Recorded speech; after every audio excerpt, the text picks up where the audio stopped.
نبی حضرت سرور کونین صلی اللہ تعالیٰ علیہ وسلم کو ابو جہل نے سر پہ پتھر مارا، میرے نبی کے سر پہ پتھر لگا، میرے سرکار حرم کعبہ میں گئے، آنسو بہا رہے ہیں، خون بھی سر سے بہ رہا ہے، میرے نبی نے کسی سے شکوہ نہیں کیا تھا، سجدے میں سر رکھ کے کہہ رہے تھے یا اللہ جس سے تو راضی ہے اس میں تیرا محبوب راضی ہے، روتے رہے حرم کعبہ میں۔ اللہ اکبر۔ اسی دن حضرت امیر حمزہ شکار سے واپس آئے، خادمہ سے کہا کھانے کا انتظام کرو، خادمہ نے کھانا لا کے دسترخوان پہ بچھایا، لگایا، جیسی لگایا نا خادمہ کی آنکھ میں آنسو تھے، حضرت امیر حمزہ کہنے لگے تیری آنکھ میں آنسو کس لیے؟ اس نے کہا مجھے لگتا ہے خاندان قریش کی تلوار کو زنگ لگ گیا ہے۔ اتنا امیر حمزہ نے سنا، کہا کہنا کیا چاہتی ہو؟ کہا آج تمہارے بھتیجے کو ابو جہل نے پتھر مارا ہے، میں ابھی حرم شریف کے دروازے سے گزری، میں نے اس کو ابھی دیوار سے لگ کے روتے دیکھا ہے۔ اللہ وقت۔ السلام علیکم ورحمۃ اللہ وبرکاتہ۔ اسلامی بھائی، پیارے نبی کا بچپن دیکھو، حلیمہ کے گھر میں نور ہی نور برسنے لگا۔ ویڈیو ہے، تھمبنیل تو آپ لوگوں نے دیکھا ہے۔ پیارے نبی ہمارے آقا محمد رسول اللہ صلی اللہ تعالیٰ علیہ وسلم کا بچپن کا واقعہ مفتی حماد صاحب بہت ہی پیاری بات بتا رہے ہیں۔ اس ویڈیو کو ضرور دیکھیے اور ساتھ میں ہم بھی مل کر دیکھیں گے اور ہم اور آپ مل کر ساتھ میں ثواب کا کام کریں گے۔ چلیے تو پہلے اس ویڈیو کو دیکھتے ہیں، مفتی صاحب کیا فرما رہے ہیں۔ پڑوس میں جایا کرتی ہے، تو کہتی ہے چراغ نہیں جلاتی، کہا ہاں میں سچ کہتی ہوں، میں نے کوئی چراغ آج تک نہیں جلایا ہے۔ اللہ اکبر۔ ایک دن رات کا سناٹا آیا، پوری بستی میں اندھیرا تھا، لیکن حضرت حلیمہ سعدیہ کے آنگن میں اجالا ہی اجالا تھا۔ عورتیں اکٹھا ہوئی، کہنے لگی چلو آج حلیمہ کی چوری پکڑی گئی ہے۔ رنگے ہاتھوں حلیمہ کو پکڑتے ہیں، یہ کہتی ہے میں چراغ نہیں جلاتی ہوں، آج بتاتے ہیں کہ چراغ جل رہا ہے کہ نہیں۔ عورتیں اکٹھا ہو کر حضرت حلیمہ سعدیہ کے دروازے پر آئی ہیں، جیسے دروازے پر دستک دی ہے، اندر آپ کے شوہر موجود تھے، دروازے پہ دستک ہوئی، رات کا وقت تھا۔ شوہر کہنے لگے بیوی تم جا کے دروازہ کھولو، ہو سکتا ہے کوئی دودھ والا آیا ہو جس کا ہم پہ قرض ہے، پیسے لینے آیا ہو، میں کیا جواب دوں گا؟ اللہ اکبر۔ حلیمہ کہتی ہے نہیں آپ جائیے۔ یہ باتیں ہوتی رہی، پھر حضرت حلیمہ اٹھی، ڈرتے ڈرتے جا کے دروازہ کھولا، جیسی دروازہ کھولا عورتوں کی بھیڑ دیکھی ہے،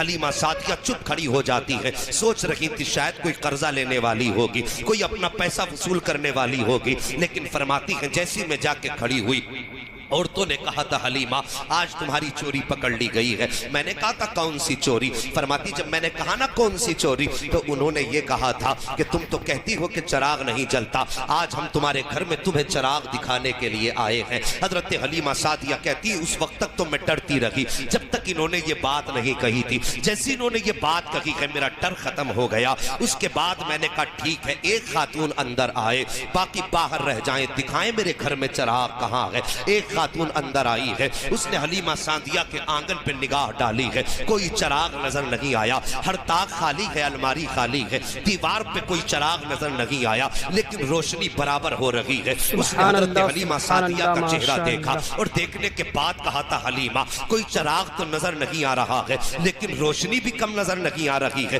بتا تو صحیح یہ روشنی کیسی ہے؟ حضرت حلیمہ نے پھر ہاتھ پکڑا خاتون کا اور وہاں لائی جہاں میرے نبی پالنے میں لیٹے ہوئے ہیں۔ اللہ اکبر۔ مصطفیٰ کے رخ انور پہ کپڑا پڑا ہے، ہاتھ پکڑ کے لائی لا کے کھڑا کر دیا۔ خاتون کہتی ہے حلیمہ کیا دکھانا چاہتی ہو؟ حضرت حلیمہ سعدیہ نے جیسی میرے نبی کے چہرے سے کپڑا ہٹایا ہے، خدا کی قسم نور کی ایسی روشنی نکلی ہے کہ خاتون نے اپنے آنکھوں پہ ہاتھ رکھ لیا تھا۔ حضرت حلیمہ کہتی ہے سن خاتون میرے گھر میں کوئی چراغ نہیں ہے، کوئی روشنی کا انتظام نہیں ہے، لیکن قسم ہے مجھے پیدا کرنے والے کی، جب سے اس شہزادے کو لے کر کے آئی ہوں مجھے چراغ کی ضرورت رکھی پڑی ہے، چہرہ اس کا ہوتا کہ چاندنی خدا اتار دیا کرتا ہے۔ تبھی تو اعلیٰ حضرت فرماتے ہیں چمک تجھ سے پاتے ہیں سب پانے والے، میرا دل بھی چمکا دے چمکا دے۔ سبحان اللہ، نعرہ تکبیر، ہاتھ اٹھا کر بولیے نعرہ تکبیر، نعرہ رسالت، مسلک اعلیٰ حضرت، عظمت مصطفیٰ، نور مصطفیٰ، حضرت علامہ مفتی حماد صاحب قبلہ۔ سبحان اللہ سبحان اللہ۔ آشاگن میں نے کس نبی کی بات چھیڑ دی؟ اللہ اکبر۔ کہاں کھولے ہیں گیسو یار نے، خوشبو کہاں تک ہے؟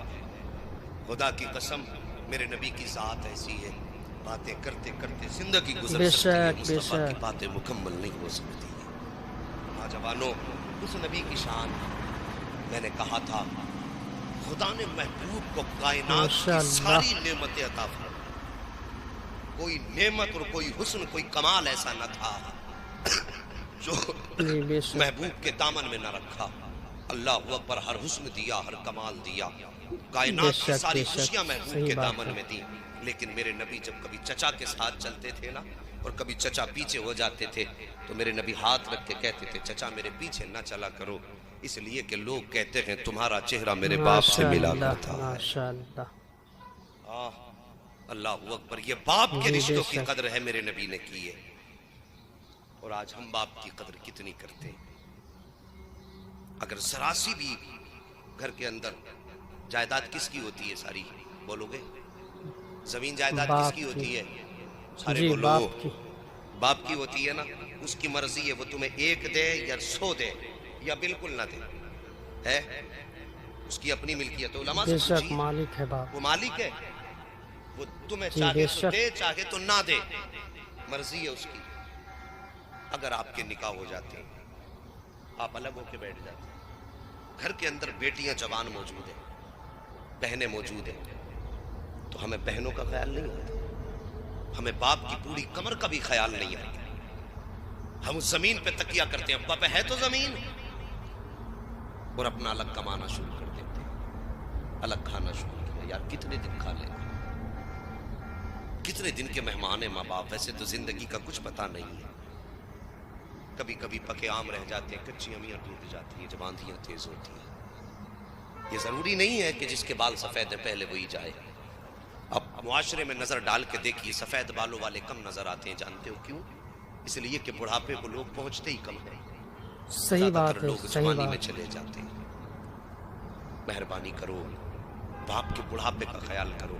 میں ایک دن ایک رکشے میں بیٹھا، بال سفید تھے بوڑھے کے، میں نے کہا چاچا اس عمر میں رکشہ چلاتے ہو، بیٹے نہیں ہیں؟ وہ کہنے لگے 4 بیٹے۔ میں نے کہا اس عمر میں رکشہ؟ کہنے لگے گھر پہ ایک بیٹی موجود ہے، ابھی اسے رخصت کرنا تھا۔ میں نے کہا تو بیٹے ساتھ نہیں دیتے؟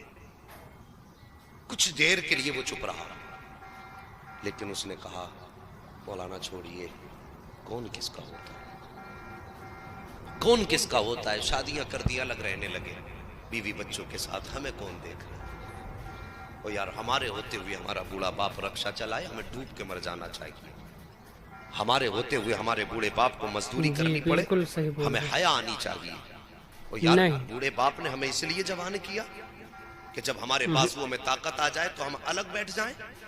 سوچو، خیال کرو میری بات پہ ذرا توجہ کرنا، یہاں مزے لینے کے لیے مت بیٹھنا، کوشش کرنا ماشاء اللہ میں اللہ، محبوب بے کا شک، سچا عشق آمین عطا فرمائے۔ آمین، ہاں شادی اجالے اپنی یادوں کے ہمارے ساتھ رہنے دو، نہ جانے کس ماشاء گلی اللہ، میں زندگی سبحان اللہ، سبحان اللہ، چلتے پھرتے موتیں ہو رہی ہیں، تھوڑی دیر میں خبر آتی ہے وہاں فلاں نہیں رہا، لوگ کہتے ہیں یار ابھی تو ہم سے بات کی تھی فون پہ۔ ایک دن ایسا آئے گا ہمارا بھی اعلان مسجد سے کر دیا جائے گا فلاں نہیں رہا، تو ہماری بیٹھک میں بیٹھنے والے یار ہمارے کہیں گے یار ابھی تو مجھ سے فون پہ بات کی تھی۔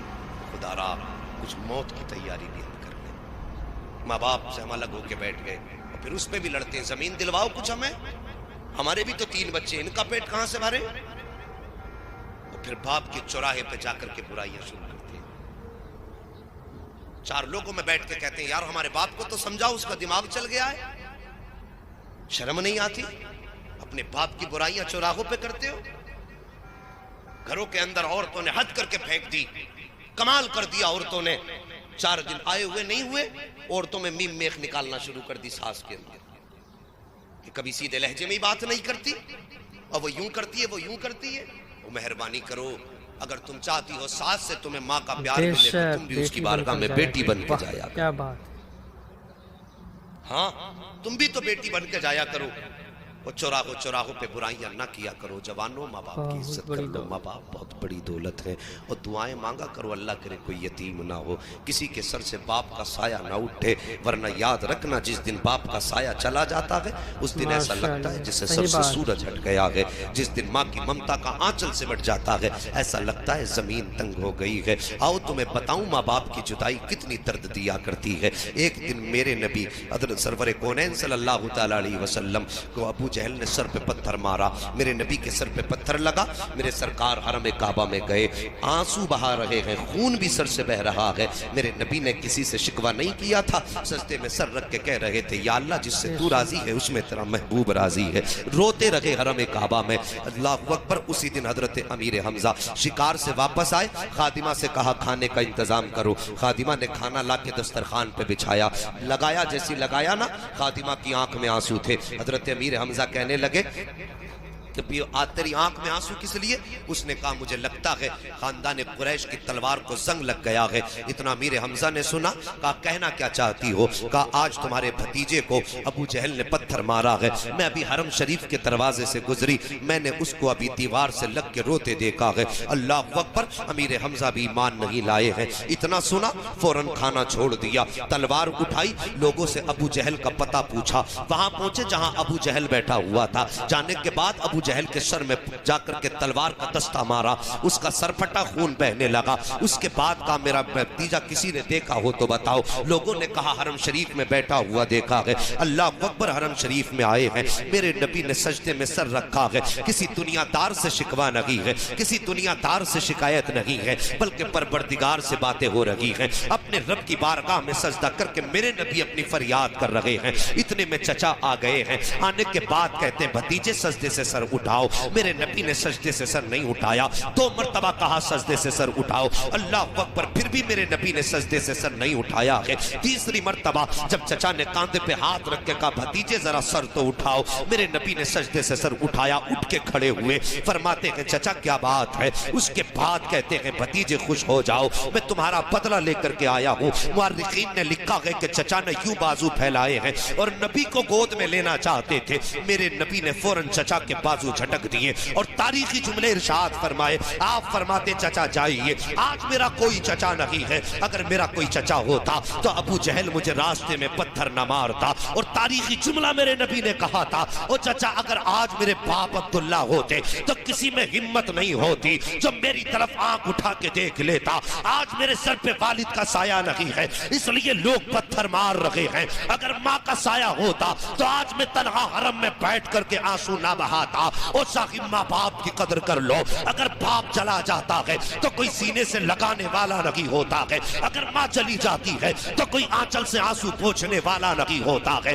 یہ وہ ذات ہوا کرتی ہے کہ اگر باپ موجود ہے تو ہمت نہیں کوئی آنکھ اٹھا کے دیکھ لے، اگر ماں موجود ہے تو آنکھوں کے آنسوؤں کی ہمت نہیں ہے کہ بنا اجازت نکل سکے۔ لیکن ثاقب جب یہ دونوں چلے جائیں گے تو جو چاہے گا ستائے گا، جو چاہے گا رلائے گا۔ جس دن دیوار سے لگ کے رو گے اس دن تمہیں ماں کا آنچل یاد آئے گا، جس دن دوسروں کا ظلم سن کر کے رو گے اس دن تمہیں باپ کا سایہ یاد آئے گا۔ اور مہربانی کرو باپ کی قدر کر لو، باپ کی عزت کر لو۔ اگر یہ چلے جائیں گے تو پھر تمہیں دوبارہ دنیا میں نظر نہیں آئیں گے۔ اگر چاہتے ہو کہ دنیا کے اندر تم ہر پریشانی سے محفوظ رہو تو ماں باپ کی عزت کر لو، ماں باپ کی قدر کر لو۔ ساقب ماں باپ کی قدر کرنا ہم نے چھوڑی ہے، مصیبتوں نے ڈیرا آ کے جما لیا ہے۔ اور ساقب ماں باپ کی بیماری کا وقت ہو ان کی خدمت کیا کرو، ان کی خدمت میں آ کر کے لگ جایا کرو۔ آؤ تمہیں بتاتا چلوں، حضرت بنی اسرائیل کی کہانی ہے۔ ابھی وقت ہے نا آپ کے پاس؟ یا رسول اللہ، ذرا سارے بول دیں یا رسول اللہ۔ سبحان اللہ۔ اللہ سلامت رکھے،